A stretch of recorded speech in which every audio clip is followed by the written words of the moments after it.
요한복음 4장 23절에서 24절 말씀 보겠습니다. 아버지께 참으로 예배하는 자들은 신령과 진정으로 예배할 때가 오나니 곧 이때라. 아버지께서는 이렇게 자기에게 예배하는 자들을 찾으시느니라. 하나님은 영이시니 예배하는 자가 신령과 진정으로 예배할지니라.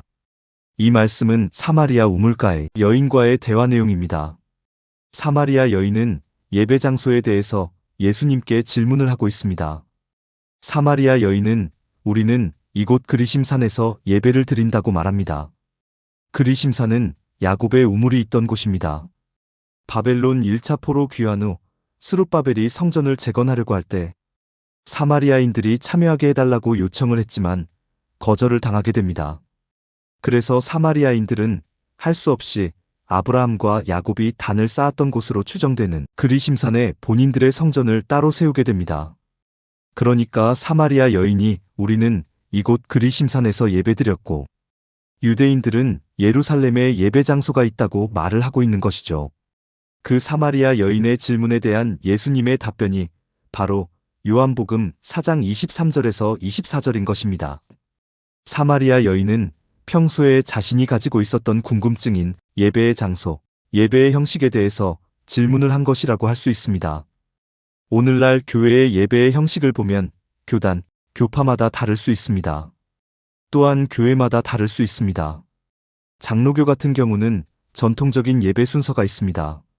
묵도하고 사도신경 고백하고 교동문 낭독하고 대표 기도를 하고 성가대 찬양이 있고 설교 말씀을 전하는 등의 순서들이 있습니다. 주일 설교를 할 때 목사는 가운을 입습니다. 하지만 장로교라고 하더라도 교회마다 다를 수 있겠죠. 감리교 같은 곳에서는 아니 장로교도 그런 교회들이 많은데 요즘은 강대상이 아주 작아지고 무선 마이크를 사용하며 자유롭게 왔다 갔다 하면서 설교를 진행하기도 합니다. 요즘에는 과거의 전통을 좀 깨고 새로운 예배의 형식을 시도하는 교회들도 많은 것 같습니다.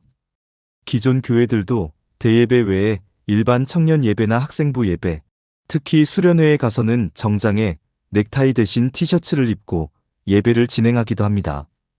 그리고 특별히 코로나 시대를 거치면서 온라인 예배도 활성화됐습니다. 저 개인적인 생각으로는 온라인 예배는 지방 출장, 해외 출장 혹은 몸이 아픈 경우 등 부득이한 사정 외에는 지양되어야 한다고 생각됩니다. 이 세상에 완벽한 시스템, 완벽한 프로그램, 완전한 교회는 없습니다.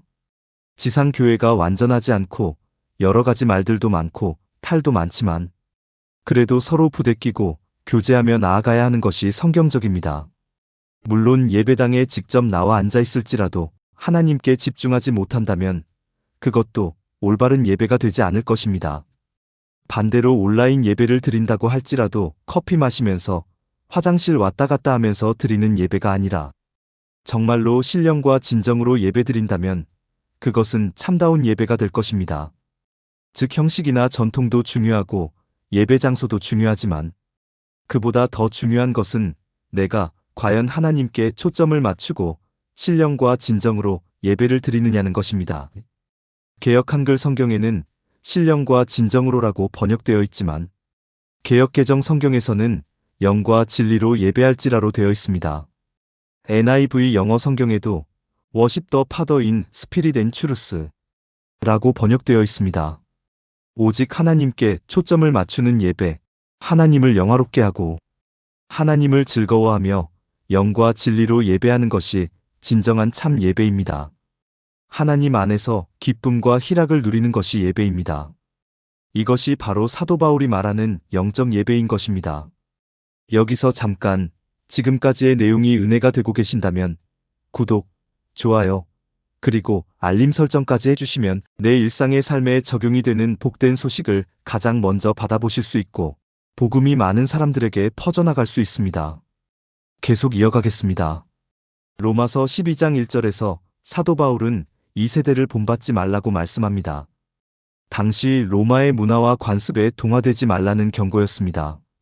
당시 로마의 문화를 살펴보면 다신교 신앙이 창궐했고 쾌락주의, 물질주의가 팽배했습니다. 오늘날도 별반 다르지 않습니다. 여기에도 구원이 있고 저기에도 구원이 있다. 이것도 진리이고 저것도 진리이다. 이것도 옳고 저것도 옳다. 종교다원주의가 판을 치고 있습니다. 소위 대교회들 중에서도 종교다원주의를 따르는 교회들도 많이 있다는 것이 너무나도 안타까운 현실입니다. 다수가 모였다고 해서 반드시 진리 위에 있는 것은 아닙니다. 하나님 앞에서는 숫자의 많고 적음이 문제가 아닙니다. 숫자로 따지면 이단들이 숫자가 더 훨씬 많잖아요. 그러한 이단에 사람들이 모이고 돈이 모이고 자꾸 엉뚱한 짓들을 하고 멸망의 길로 가는 것 아닙니까? 비록 소수가 모였다고 할지라도 오직 길이요 진리요 생명이신 예수 그리스도만을 믿고 의지하며 나아가는 것이 자기를 거룩한 산제사로 드리고 영적 예배를 드리는 것입니다. 요한일서 2장 15절에서도 이 세상이나 세상에 있는 것들을 사랑하지 말라고 경고하고 있습니다. 우리가 하나님께 초점을 맞추지 않고 세상 가치에 집착하며 살아간다면 진정한 예배는 될 수 없는 것입니다. 로마서 12장 2절 중반절에서는 마음을 새롭게 함으로 변화를 받으라고 말씀하십니다.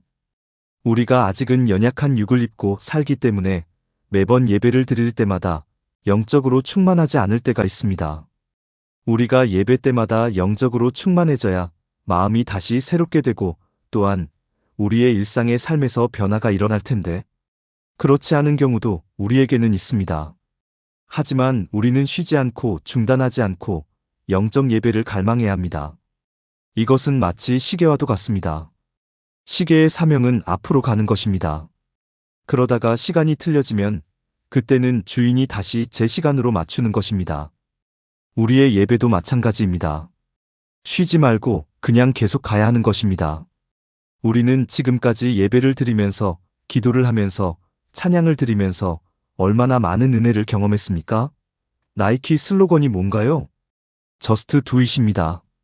만약 현재 예배의 감격과 감사와 기쁨을 잃어버린 분이 계시다면 과거의 그 은혜를 다시 회상하고 기억하면서 다시 하나님을 향해 시선을 맞추고 하나님을 갈망하며 나아가시기를 바랍니다. 우리가 힘든 그때가 바로 다시 예배의 자리로 나아와야 하는 때이고 다시 말씀을 붙잡아야 하는 때이고 다시 찬양해야 하는 때이고 다시 기도해야 하는 때입니다. 우리의 예배는 절대로 중단되어서는 안 됩니다. 다음 시간에도 우리의 평범한 일상의 삶에 반드시 적용해야 할 은혜의 말씀으로 찾아뵙겠습니다. 샬롬.